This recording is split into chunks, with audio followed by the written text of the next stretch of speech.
एक पठान के घर के सामने एक गधा मरा पड़ा था। पठान ने म्युनिसिपल कमेटी वालों को फोन किया कि मेरे घर के सामने गधा मरा पड़ा है, उठवा लें। जवाब मिला, वहीं दफन कर दो। पठान कुछ देर खामोश रहा और फिर गुस्से से बोला, दफन तो कर देता, मगर मैंने सोचा पहले मरहूम के खानदान वालों को इतला तो कर दूं। एक पठान ने सरकारी जमीन पर गैर कानूनी दीवार बनाई।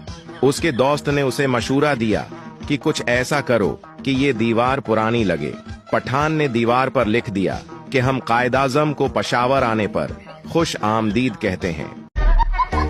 एक पार्क में एक अंग्रेज लैपटॉप लेकर बैठा हुआ था और उसके बराबर में एक पाकिस्तानी खाली हाथ बैठा हुआ था। अंग्रेज ने कहा कि हम लोग इतनी तरक्की कर गए हैं, पूरी दुनिया हमारी नजरों के सामने है, तुम लोगों ने किया अब तक। पाकिस्तानी भाई ने कहा, बड़े बड़े दावे मत कर। अंग्रेज ने कहा, मैं साबित कर सकता हूँ। पाकिस्तानी ने कहा, तो ऐसा करते हैं कि मैं एक सवाल पूछता हूँ, अगर वो तुम्हें ना आया तो तुम मुझे 2000 रुपया देना और फिर तुम मुझसे सवाल पूछना। अगर वो मुझे ना आया तो मैं तुम्हें 500 रुपया दूंगा। अंग्रेज मान गया। अंग्रेज ने सवाल किया, बताओ जमीन के अलावा किस सैयारे पर जिंदगी के अमकानात हैं? पाकिस्तानी खामोश रहा और 500 रुपया दे दिए। अंग्रेज ने कहा, वो सैयारा मरीख है। अब पाकिस्तानी ने सवाल किया, बताओ वो कौन सा जानवर है जो पहाड़ पर जाता है तो 4 टांगे होती हैं, वापस आता है तो 3 टांगे होती हैं? अंग्रेज ने काफी देर इंटरनेट पर सर्च किया, फोन मिलाए, जवाब न दे सका तो 2000 रुपया पाकिस्तानी को दिए और कहा, मुझे जवाब नहीं मालूम। पाकिस्तानी ने उन 2000 में से 500 का नोट वापस अंग्रेज को दिया और कहा, मुझे भी नहीं मालूम, बस हमने ख्वाब में देखा था एक बार।